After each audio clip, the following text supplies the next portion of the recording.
خدا کے زندہ اور پاک کلام میں سے زبور کی کتاب اس کا 52 باب۔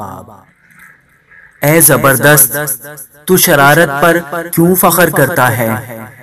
خدا کی شفقت دائمی ہے، تیری زبان محض شرارت ایجاد کرتی ہے۔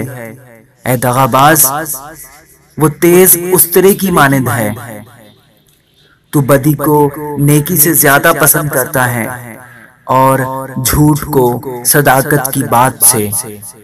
اے دغاباز زبان، تو مہلک باتوں کو پسند کرتی ہے، خداوند بھی تجھے ہمیشہ کے لیے ہلاک کر ڈالے گا۔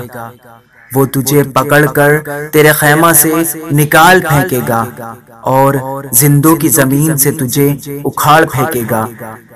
صادق بھی اسی بات کو دیکھ کر ڈر جائیں گے اور اس پر ہنسیں گے کہ دیکھ، یہ وہی آدمی ہے جس نے خدا کو اپنی پناہ گاہ نہ بنایا بلکہ اپنے مال کی فراوانی پر بھروسہ کیا اور شرارت میں پکا ہو گیا۔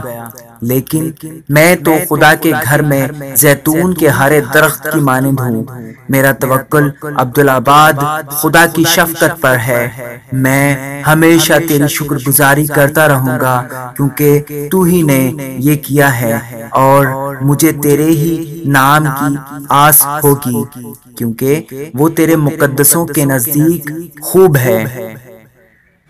آمین۔